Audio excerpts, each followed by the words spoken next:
না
যদি জানতাম আমার আসার পরে এত ঝড়, এত তুফান, এত কিছু আমার উপরে আসবে কি, তাহলে কি আমি যাই না শুনে বিপদে পাওয়ার বাড়াই না, কখনোই না।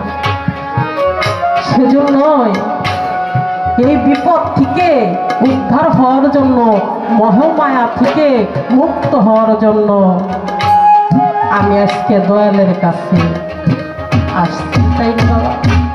তো দয়া, এমন কি কোন সাধনা আছে যেই সাধনা করলে একজন মানুষ আর 84 ফেরে পড়ে না? কি বাবা? ও দয়া, সেই সাধনাটা কি যা করলে আমি আর 84 ফেরে করব না, আমি আর বারে বারে আসব না।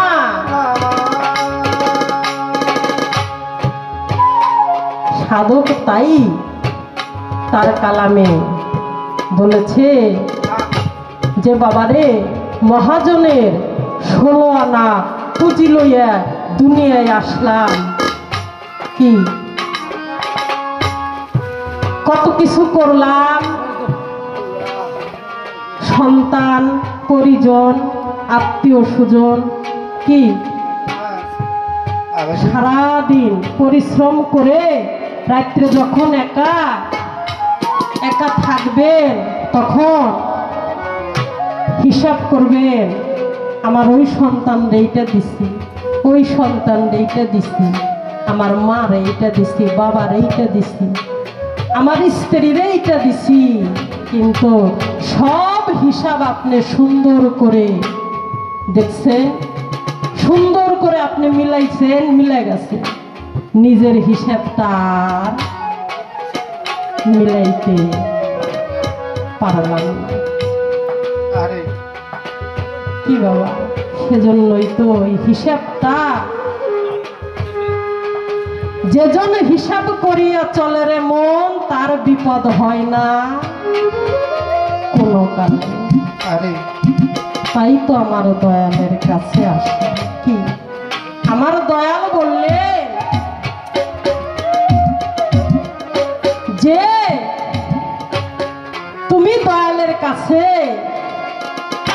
আইসো, কেউ যদি দয়ালের কাছে যায় তাহলে কিছু না কিছু দয়াল রে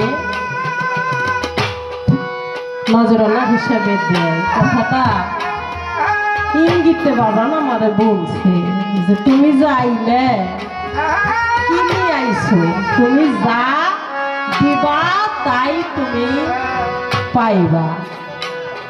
অনেক সুন্দর কথা, ভালো লাগলো।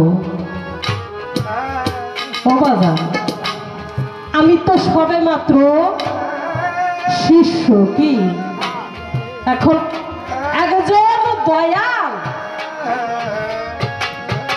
সে যদি ভক্ত বিলাস স্বীকার করে তবেই তো সে ভক্ত। কি রে বাবা, শিষ্য বিলা যদি স্বীকার করে তবেই সে শিষ্য। কিন্তু আমার তো সাধ্য নাই, আমার তো জানা নাই দয়াল আমারে গ্রহণ করছে কিনা। কি রে বাবা, আমি তো এটা জানি না। দয়াল যদি আমারে গ্রহণ করে তাহলে আমার এখানে অনেক কিছুই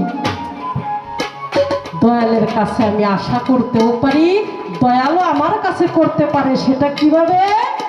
ওই যে প্রেম, যে কয়না এস, দয়াল যত দূরেই থাক, ভক্ত যতই দূরেই থাক, এসকের একটা মহাব্বত, একটা ফায়েজ ওখানে হয়ে যায়, তখন দয়াল ওখান থেকে বুঝতে পারে যে ওই ভক্তটা বিপদে পড়ছে। আর ভক্তর মতো ভক্ত হইলে আমার দয়ালের মনে কি চাই, মনে কি কইতাছে, কোনের আগেও বুঝতে পারে। সেজন্যই রাস্তা দিয়ে হাইটা যায়, মানুষে যে গায়ে গরু ধরছ, গরু ধরছ, হ্যাঁ গরু ধরছি, কিন্তু আমার জানা নাই ধরছে কিনা। আমরা কয়ে বেড়াই গরু ধরছি, কি কেউ কি কইতে পারবো গরু আমারে ধরছে? যেদিন গরু আমারে ধরবে সেদিন আমি থাকবো না, গরুর সাথে মিশে যাব, গরুর সাথে মিশে একাকার হয়ে যাব, গুরুর রঙে রঞ্জিত হয়ে মাওলার নৈকট্য লাভ সেদিন আমি করতে পারবো। সেটা গুরুর দয়া। এখানে আমার কোনো কিছু বলার নাই।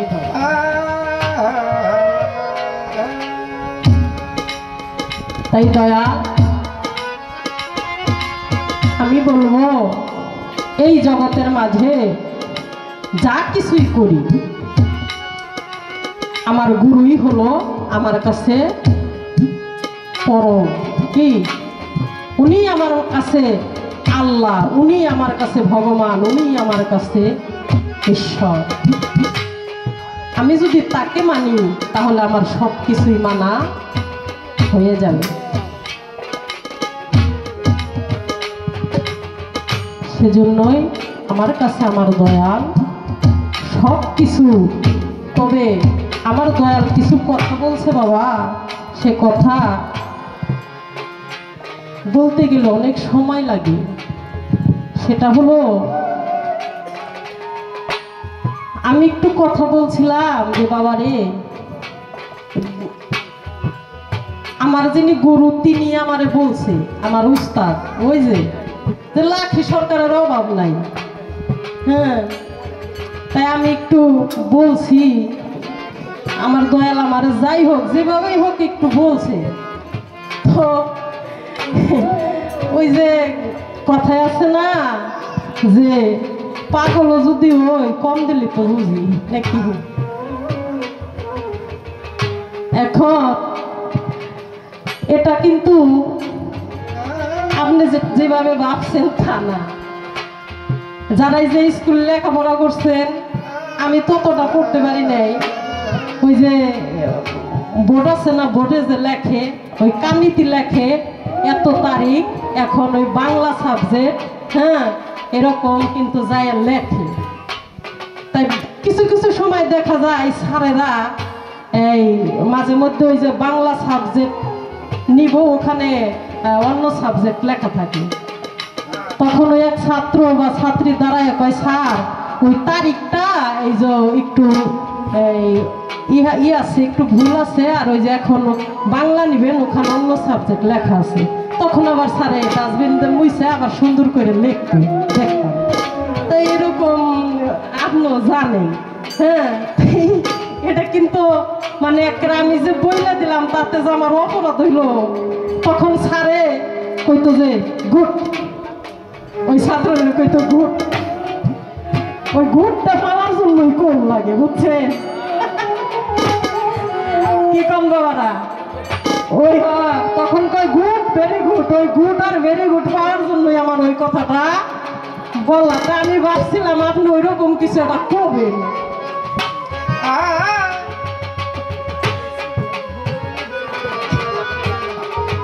আসলে বাবারা এটা একটু মজা করলাম, কারণ দয়ালের সাথে সব কিছুই করা যায়, আর কারোর সাথে কিন্তু করা যায় না। আর কারোর সাথে করতে পারবেন না। যে কথা মার কাছে বলা যায় সেটা কিন্তু বাবার কাছে বলা যায় না। আবার যেটা বাবার কাছে বলবেন ওটা মার কাছে বলা যায় না। আবার এমন কোনো কথা নাই, এমন কোনো বিষয় নাই যেটা আমার মুর্শিদের সাথে না বলা যায়। তাই দয়ালের সাথে সবই চলে, এখানে কোনো ভেদাভেদ নাই। কারণ তার কাছে যেমন আমি যাবো, কার কাছে আমি আইছি তার জন্য। হ্যাঁ, সেজন্যই তার কাছে সবই বলা যায়।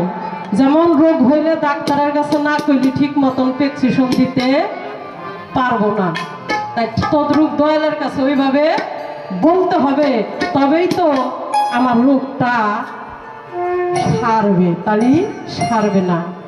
তাই বাবা আমার দয়া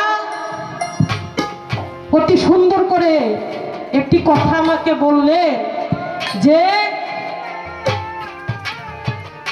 আল্লাহর হুকুম কি, ফরজ আর নবীর হুকুম, আর একজন মুর্শিদের হুকুম ফরজে আইন। কিছু কিছু বিষয় আছে যেগুলা অমান্য করলেও ফরজে আইনে পরিণত হয়। সেই কাজগুলো কি? খুব সুন্দর কথাগুলো। আসলে বাবারা, কিছু কিছু বিষয় আছে সেগুলো ফরজে আইনে পরিণত হয়। সেটা কিরকম? আমির খুসরু আর নিজামুদ্দিন আউলিয়ার কাহিনী আপনারা জানেন না? জানেন না বাবারা?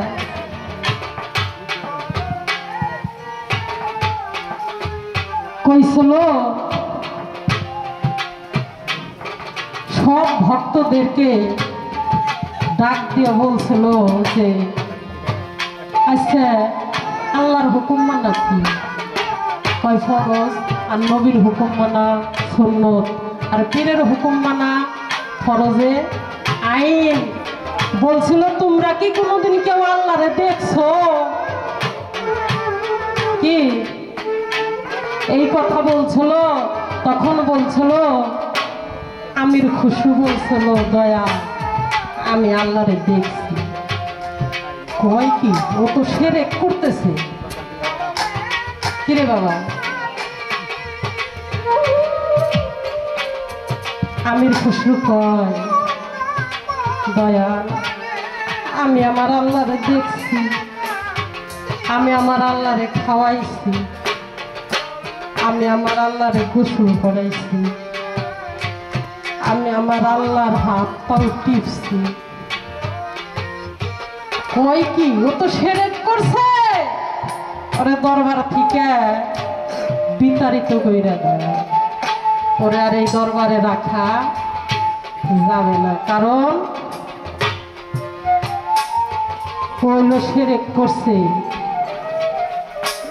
সেজন্যই যে দরবার থেকে ওরে বাহির কইরা দিল। কিছু কিছু বিষয় এই যে ফরজে আইনে পরিণত হয় অমান্য করলো, কি যখন বাড়ি কইরা দেয় কত চইলা আসে।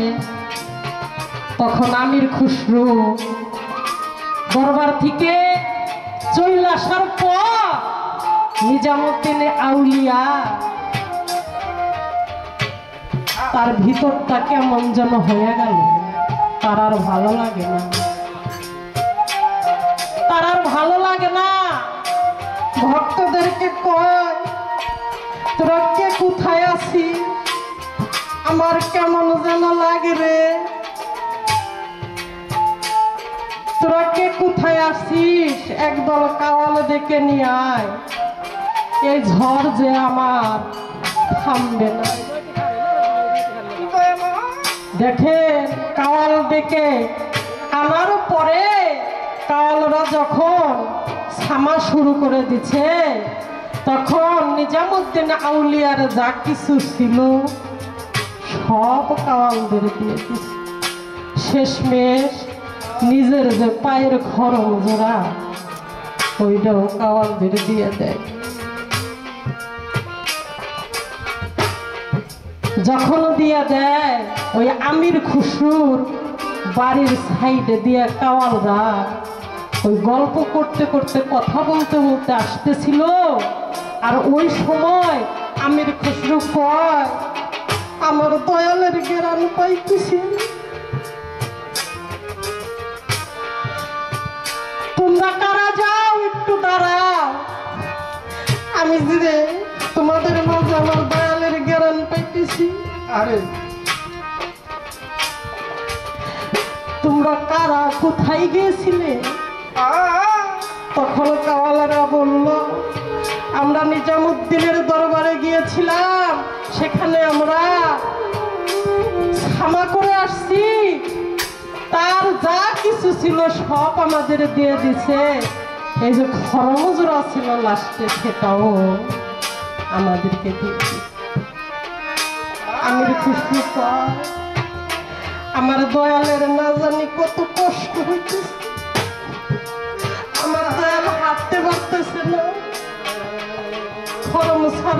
আমার দয়াল হাঁটতেছে, না জানি কত কষ্ট হইতেছে। আমাদেরকে বলে তোমরা খরমজোর আমারে দিবা, বলে না আমরা দিব না। আমির খুসরু বলে তোমরা যা চাও আমি তাই দিব, আমার যা কিছু আছে সব তোমরা নিয়ে যাও, কিন্তু আমার দয়ালের খরমজোড়া আমারে দাও। আমির খুসরুর বাড়ি ভিটে যা ছিল সব কাওয়ালদেরকে দিয়ে খরমজোড়া নিয়ে আসে। দয়ালে ধ্যান করে দেখে আমির খুসরু তো রওনা হয়ে গেছে। তখন দয়ালে এমন ঝড়ের ব্যাগ সৃষ্টি করলো, জোরে তুফান আসলো। তখন বলল তোমরা সদর গেট যা আছে সব বন্ধ করে দাও। গেট সব বন্ধ করে দিল। এখন আমির খুসরু ভিতরে ঢুকবে কিভাবে? ঢোকার কোনো রাস্তা পায় না। ওই যে বাড়ির যে ঢল আসে সুড়ঙ্গ করে না বাড়ির থেকে, মোটা পাইপ। আমির খুসরু চিন্তা করে এখান দিয়ে আমি ঢুকি। দেখেন ওখান দিয়ে ঢুকার পরে বাড়ির ভিতরে তো পানি জমে যায় আর পানি বের হয় না। হয় তোমরা বল্লম দিয়ে ঘাওয়াইতে থাকো, যখন গাওয়ায় আর ওখান থেকে চিৎকার পারে, নিজামুদ্দিন আউলিয়া কয়ে চিৎকার পারে, কয় বাজার বল্লমের মাথায় রক্ত আসে, রক্ত। কয় বাজার মনে হয় কিছু ওখানে আটকে পড়ছে, আরো গাওয়াইয়া বাইর করো। যখন বাইর করে রক্ত আরো বেশি করে ছুটে, বাইরে যাও, বাইরে যেয়ে দেখো। বাইরে এসে দেখে পাও দেখা যায়। কয় বাজান পাও দেখা যায়? কয় কও কি? পাও ধরে টান দিয়ে বাইর করে দেখে আমির খুসরু। আমির খুসরু আর এই দুনিয়ার মাঝে নাই। ভক্তরা বলে বাজার এত দেখি আমির খুসরু এই দুনিয়ার মাঝে আর না। তার বাবা কিছু কিছু বিষয় আছে, ভক্ত বারণ করলেও সেটা খরচে আইন করবে। তো আরে তুমি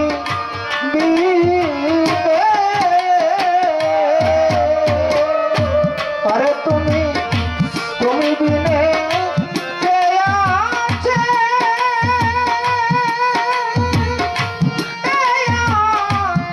আদরে বাচ্চা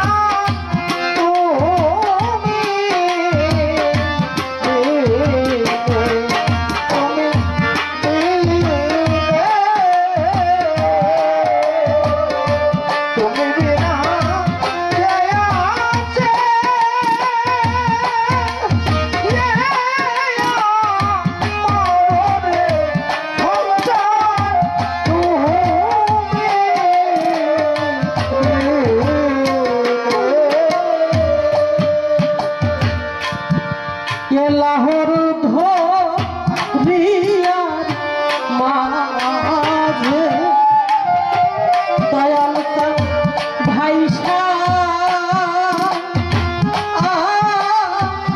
চলে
নায়িকা মাতা নায়ক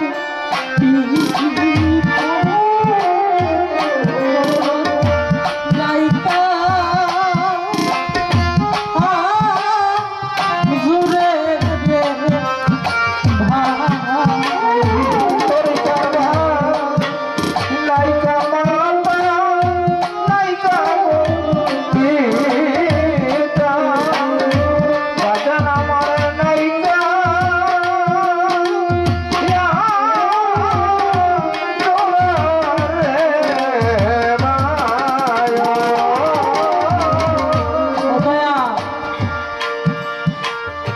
যার দুনিয়ার পর কেউই নাই তার মুর্শিদ ব্যতীত কি আছে এইভাবে?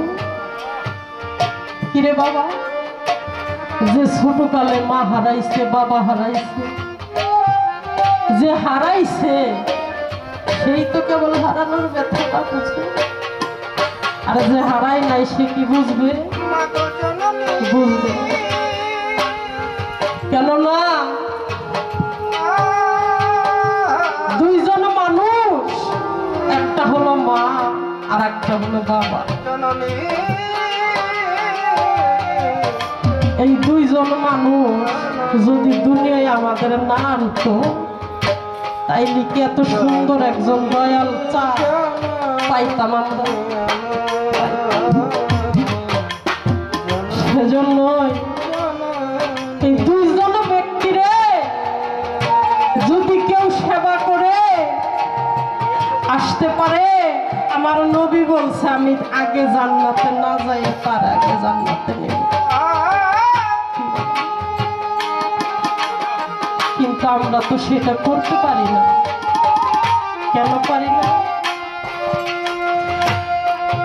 7-8টা সন্তান যদি হয় তাও মাকুরো ঘরে নিয়ে থাকতে পারে, আর ওই সন্তানরা বড় হয়ে গেলে দেখা যায় অনেক বাবা মারে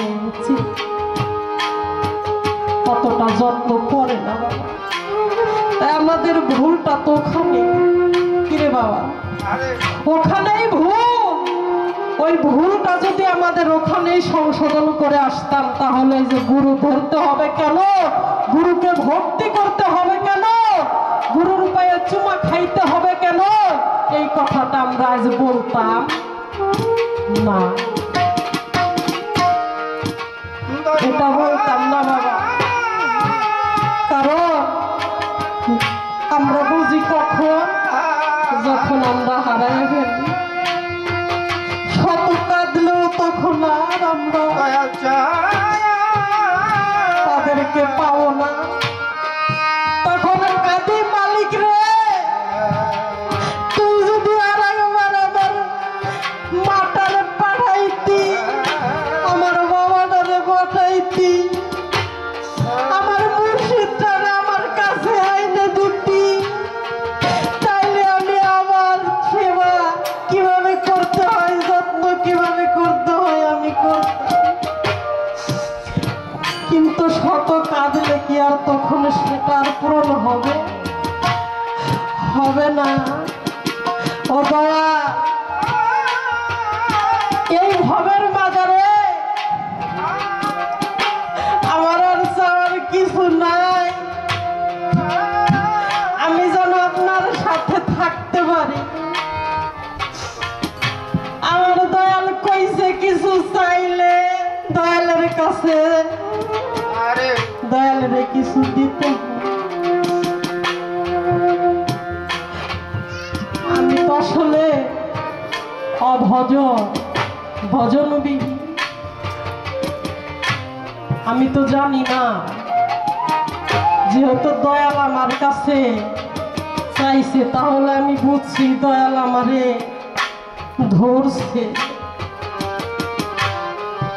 বাবারা, আপনারা যে যা পারেন 2-4 টাকা যাই পারেন আমারে কিছু ভিক্ষা দিবেন। আমি আমার দয়ালের চরণে সেবা